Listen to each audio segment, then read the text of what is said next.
I am ready. Serbisyong totoo ng GMA News. Bagyong Igme, pabalik nga ba? Alamin po natin mula sa ating resident meteorologist na si Ginoong Nathaniel Cruz. Mang Tani. Rhea, napanatili ng Bagyong Igme ang lakas nito habang mabagal na kumikilos pakanlurang direksyon. Makikita po sa storm track ng Weather Central ang pagbagal ng Bagyong Igme at ang posibleng pag-U-turn nito.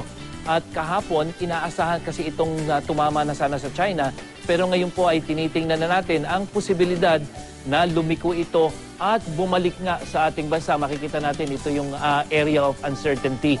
Ang pagbalik pong ito ng Bagyong Igme ay sanhi naman ng Typhoon Bolaven na inaasahang papasok sa ating Philippine Area of Responsibility mamayang hapon at mabagal din po ang pagkilos ito. Ang tawag po doon sa interaction o yung posibleng interaction ng dalawa ay Fujiwara effect. Ito po yung magiging interaction ng bagyong si Bolaven na papasok pa lamang sa ating Area of Responsibility at yung Bagyong Igme na inaasahan namang tatama sa Taiwan ngayong araw na ito at ito nga po posibleng pagbalik ni Igme. Sa ngayon ay nakataas pa rin ang public storm warning signal number 2 sa Batanes Group of Islands na kung saan delikado po, masungit ang lagay ng panahon at yung pong mga mangingisda inaasahan po na pinapayuhan po nating huwag munang pumalaot.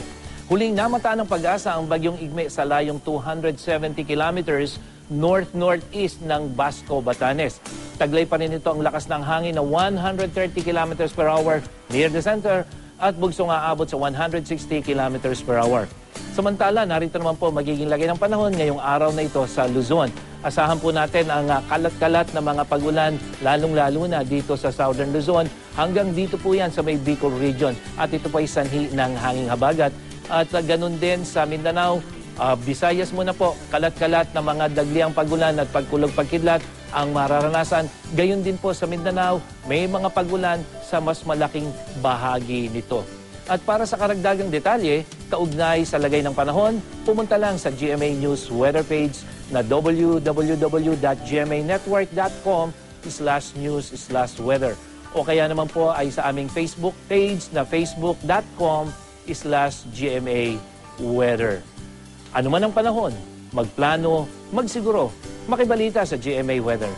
Ako po si Nathaniel Cruz para sa I Am Ready, serbisyong totoo ng GMA News. Maraming salamat, Mang Tani.